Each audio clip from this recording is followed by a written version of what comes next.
আন্তর্জাতিক অপরাধ ট্রাইব্যুনালের প্রধান প্রসিকিউটর মোহাম্মদ তাজুল ইসলামকে অপসারণ করা হয়েছে। তার স্থলাভিষিক্ত হিসেবে অ্যাডভোকেট আমিনুল ইসলামকে এই পদে বহাল করা হয়েছে। তাজুল ইসলামকে অপসারণ করে স্থলাভিষিক্ত করার নতুন chief prosecutor Aminul Islam BNP chairperson ও সাবেক প্রধানমন্ত্রী বেগম খালেদা জিয়ার আইনজীবী ছিলেন। ওই সময় দুর্নীতি মামলার আইনি টিমের সদস্য হিসাবে তিনি দায়িত্ব পালন করেছেন। সেই মামলায় তিনি খালেদা জিয়ার পক্ষে লড়েছিলেন।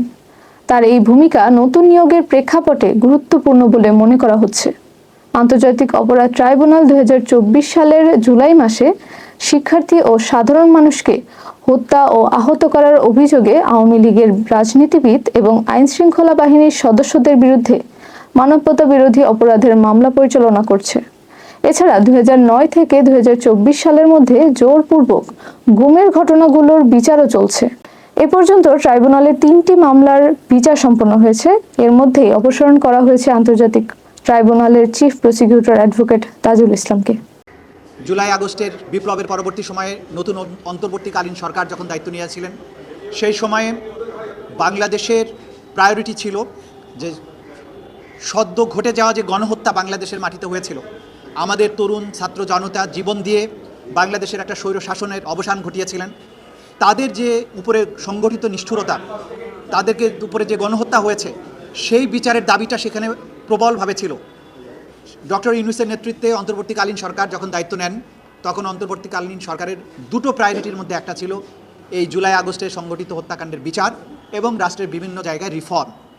তো সুতরাং দুটো প্রায়োরিটির এক জায়গায় আমাকে দায়িত্ব দেওয়া হয়েছিল এই বিচার প্রক্রিয়া এগিয়ে নেওয়ার জন্য।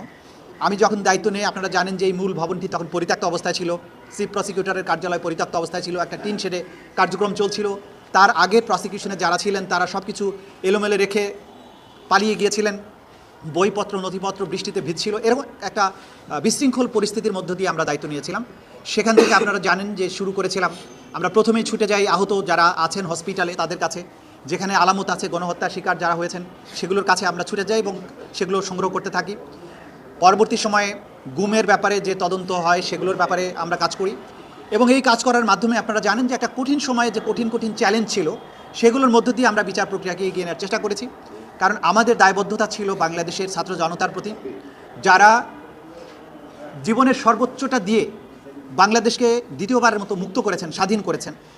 তাদের এই শহীদ পরিবারের সহযোগিতা পেয়েছে। আমি আজকের দিনে বিশেষভাবে স্মরণ করব যে শহীদ পরিবারের সদস্যরা যারা আমাদের উপর আস্থা রেখেছিলেন, আমাদের কাছে এসেছেন, সাক্ষ্য দিয়েছেন, আমাদের তদন্ত কাজ, আমাদের বিচার কাজে সাহায্য করেছেন। শহীদ পরিবারের প্রতি বৈষম্য বিরোধী ছাত্র আন্দোলন, বাংলাদেশের যে সমস্ত ঘটে যাওয়া ঘটনার ব্যাপারে প্রত্যক্ষদর্শী সাক্ষী এবং বিগত সরকারের ডক্টর ইউনূস সহ অন্তর্বর্তীকালীন সরকারের মাননীয় উপদেষ্টাবৃন্দ সবাই এই বিচারের ব্যাপারে আন্তরিক ছিলেন।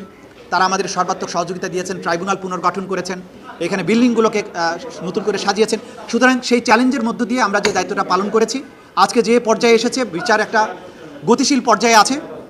আমরা চাইবো, আমরা আশা করি বাংলাদেশের এই যে জনতা, ছাত্র জনতার বিশাল ত্যাগের বিনিময়ে যে বাংলাদেশ, তাদের উপরে সংগঠিত নিষ্ঠুরতার যে বিচারের দাবি তাদের মধ্যে আছে, যে বিচারের তৃষ্ণা আছে, যে পরিবারের মানুষগুলো গুম হয়ে গেছে আর কখনো ফিরে আসবে না, সেই পরিবারগুলো চায় বাংলাদেশে তাদের এই পরিবারগুলো নিখোঁজ হওয়ার বিচার হোক, সঠিক বিচার হোক।